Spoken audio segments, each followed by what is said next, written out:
Okay, so welcome back to Fraud Pays, Being Honest Doesn't. And that's what we're seeing all over the internet. But today we're talking about the 1960 Australian Threepence coin. And as you can see, I've got three of these lovely beauties here. So these are small coins, so we'll just go through the specifications and we'll see how much they cost. So on Numister, they have a nice page of the Australian footprints from 1955 to 1964. And this is different because it has FD and it says up the top with FD Fit Eye Defender. Don't know why they removed it for her anyway. I guess it's just because she was a woman. Anyway, okay, it gives you some details here. It's 50% silver, 1.41 grams of silver. So it's 0.7 grams of silver. The rest of it's probably copper. And then we have 16 millimeters, so that's going from there to there, the widest diameter, and the thickness is 0.95, so not even 1 millimeter. And it's metal alignment. Gives you all this information. So portraits by Mary Gillick, George Kruger Gray designed this side, so that's why it's got K and G. And the only other thing really is the mintage, which we have down here. So look at 1960, had 19,600,000. So really, in these conditions, probably very fine unless you're talking about bullion value. You get extremely fine, almost uncirculated, you're going to pay a higher price. So this one's just uncirculated. Then you got beautifully uncirculated and mint state, which are different grades. Last mintage was 1964. And the last thing is important. The bullion value gives it in your currency. So this is in Australian dollars, $1.16. So that's the bullion value. Then we go to here. So this is all coin values. A lot of the other websites don't actually have this. The actual value in lower grades. They just have the mint states.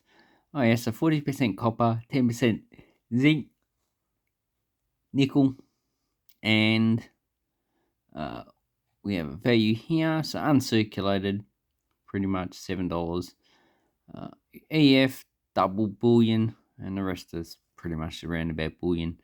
So I wouldn't even worry about getting grades like this, because as we look on eBay, what we see is that there is a lot of listings. So you can get a high grade one for $10 plus postage. How many do we have? 143. And that's just listed. But there is this one here. Uncirculated condition. So this is the one that you want to get. And it's a little bit damaged there. A little bit damaged. So, but it is the one you want for your collection. Because they're not really that hard to get. So you might as well. This one's only what? $10. So you get the best for whatever your price. Okay, another thing is, this one's a proof coin, so it's proof 65. This is PCGS graded, and the proof coins are actually a lot better quality than the circulated coins. Especially look at the rim, at denticles. On the Australian footprints, they have a problem with the denticles not being formed properly. So we can see the denticles here not being formed properly, and probably not engraved properly, as well as the dots. Sometimes they're pretty faint. On the proof coin, these should be bang on. They should be really good. Although these photos can be a lot better for what they're advertising.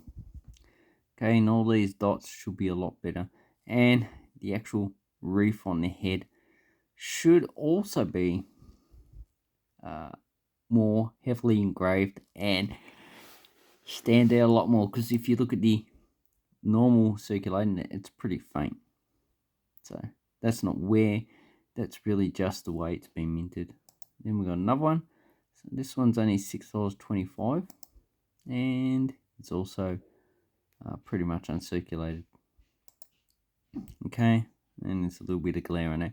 You can see the rim again, not fully developed. So that's the problem that Australia had at the time with the pre-decimal coins. Didn't carry on to the decimal coins because they didn't put any dots or denticles around the border. Okay. And if we go down, you can see there's quite a lot. Some die crack. And we have a lot of Avo coins that are for circulation, for sale. Clip Planchet, $38. And a lot of high grade ones. If you get ones of these ones are really only probably 15% above bullion, whatever else. I usually just go for a bulk lot if I'm going to buy stuff like that. But I wouldn't worry about buying this. But yeah, as you can see, it's quite common. So let's see if how many have sold and how much they sold for. Yeah, $6 you can get a pretty much good one. These two, different date, not what we'll. So this is what I'll buy. 50 for $57 plus 11 postage. Yeah, I've no problem paying that. Then you've got a clip planchet. Oh, not clip planchet, lamination floor. So that's probably, if you're into errors, that's what you can look for. Yep, so as you can see, $1. Really, I wouldn't even worry about posting that. Okay, $6. Yeah, so as you can see, not really a high value coin. Okay, so now die cracks are actually quite common on these coins of any date, but there is two peculiar features that this date has. So we'll go to the right side. There should be a gap in between there. So that's what you're looking for on these. So ribbon bent, broken at right side of wheat stalk. So it could also be there. I'm not too sure which one. That's the wheat stalk there. Could be that one or that one. Now on some other dates, you may have a missing kg, so that's what you need to look for. Also look for engraved. And as you can see, the denticles and that not really formed. They're pretty poor. So I don't see any errors in that one. On this side, so looking for die cracks as well as cuts. This has obviously seen some circulation. So there's nothing on that one. The next one, yeah, same. And these are all minted in Melbourne, so they don't have any mint mark on them. So looking for doubling as well as engraving. Anyway, no die cracks, no nothing. But the dots are missing, even though that would be classed as an error. It's a pretty common error, so it doesn't add any value pretty much to the actual coin. Okay, so no ribbon missing. But as you can see, this one's corroded.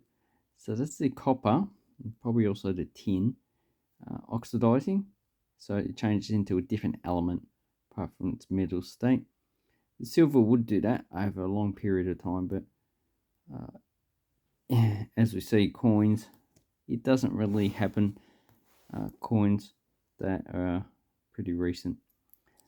Okay, so this side, yeah, nothing. So I have not found any errors in this coin. Anyway, basically this one's just bullion value, and these other two are pretty much all just bullion value as well. If you're gonna buy these on eBay, you need to factor in eBay fees. So the bullion value is $1.16, 15% on top of that. And if you want to get an uncirculated one, you're paying about $5 to $10. So I hope this helps you with your coin and banknote collecting. Let me know if you have one of these and what is your favourite pre-decimal coin.